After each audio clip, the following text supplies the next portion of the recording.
You know, we are living in dangerous times. The nation of Israel has never been more in jeopardy.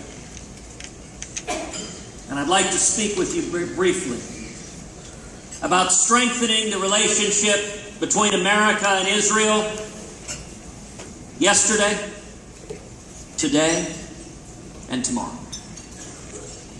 Yesterday, in my time in the Senate, I have endeavored to stand and fight over and over again to strengthen and stand by the nation of Israel.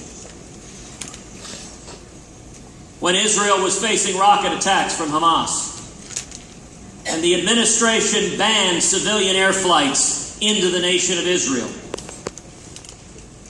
I stood up and asked the simple question, had the administration just launched an economic boycott on the nation of Israel? The FAA didn't ban flights into Yemen, into Pakistan, into Afghanistan. They didn't even ban flights into much of Ukraine, which had just seen a passenger airliner shot down by a Russian Buk missile. So why exactly was every civilian flight out of America into Ben Gurion Airport shut down? And why was it time to coincide with John Kerry arriving in the Middle East with $47 million for Gaza that would inevitably end up in the hands of Hamas? Within hours, the State Department was asked, is this an economic boycott of the nation of Israel? And within hours after that, the former mayor of this great city got on a civilian flight from London to Tel Aviv, Michael Bloomberg, to demonstrate how safe it was.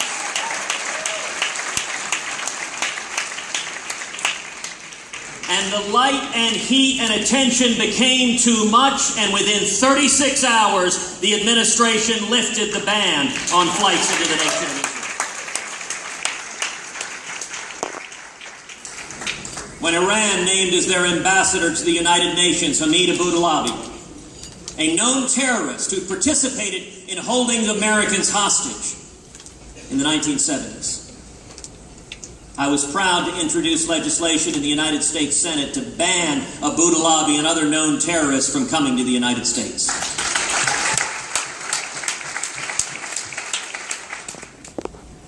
I've been proud to join with Senator Menendez, with other members of the Senate, standing to fight to stop a catastrophic, a disastrous Iranian nuclear deal.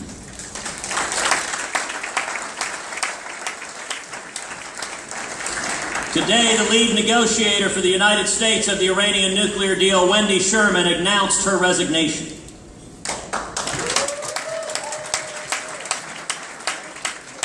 Sadly, she did not announce that we will cease negotiating a deal that will allow Iran to keep centrifuges, keep enriched uranium, keep funding its ICBM program, keep being the leading state sponsor of terrorism.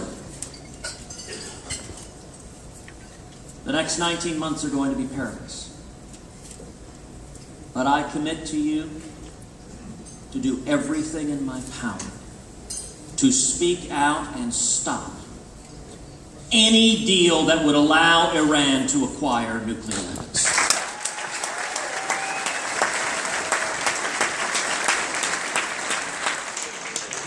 Instead of a president who boycotts Prime Minister Netanyahu,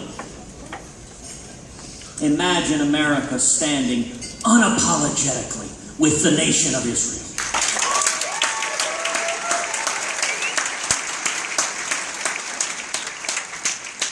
In January 2017, a new president is likely to face an Iran on the verge of having nuclear weapons.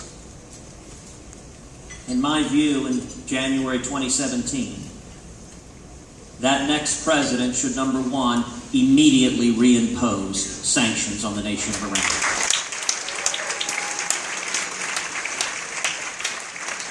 In 2017, if Iran has not stopped marching towards nuclear weapons, that next president should transfer bunker buster bombs to the nation of Israel.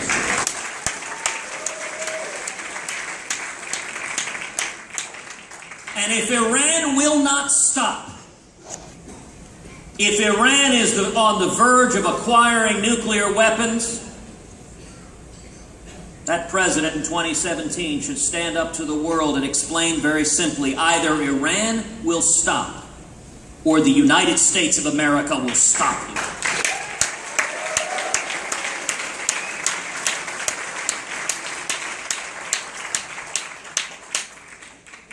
In January 2017, that next president should announce that America is moving its embassy to Jerusalem.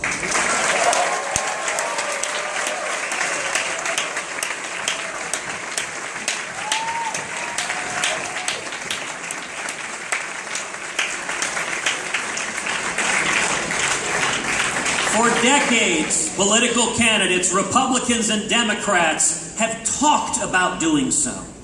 Enough talk. We need a leader who will act and respect the eternal capital of Israel.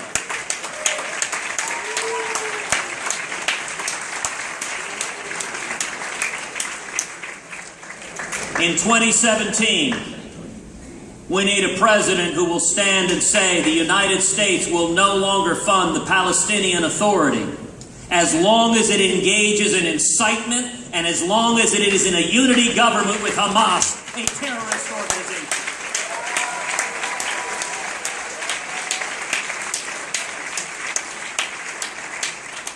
When you are advocating the murder of Jews, you will not receive American taxpayer money.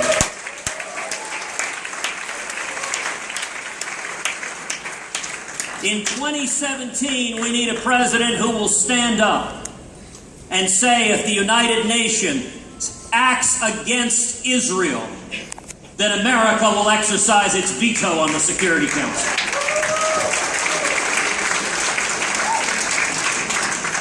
And if the International Criminal Court engages in lawfare attacking Israel, then America will cut off funding to the United Nations.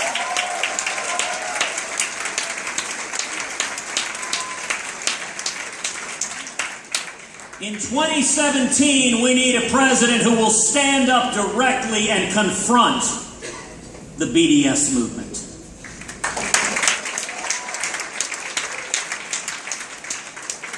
BDS is premised on a lie, and it is anti-Semitism, plain and simple.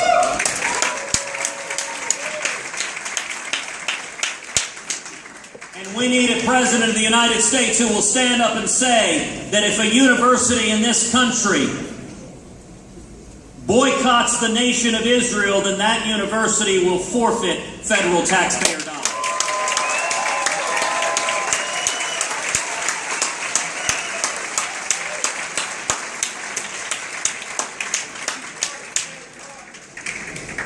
There is power in telling the truth. Let me say one final thing. Some folks have asked, why is a Cuban, Texan, Southern Baptist become one of the leading defenders of Israel in the United States Senate? You know, I got to tell you, like each of you here, these issues for me are not abstract and academic. They're real and personal. 58 years ago, when my dad fled Cuba, he was imprisoned. He was tortured. He was beaten almost to death in a Cuban prison. Now, it was nothing compared to what Elie Wiesel and so many others endured during the Holocaust. But when my father escaped, when he came to America in 1957, when he came to this nation seeking freedom, it was a bastion of hope and salvation in the face of oppression. Following the horror that was the Holocaust, the nation of Israel was exactly the same thing to the Jewish people across the face of the globe. At the end of the day, Israel manifests the real commitment now and forever, that never again means never again.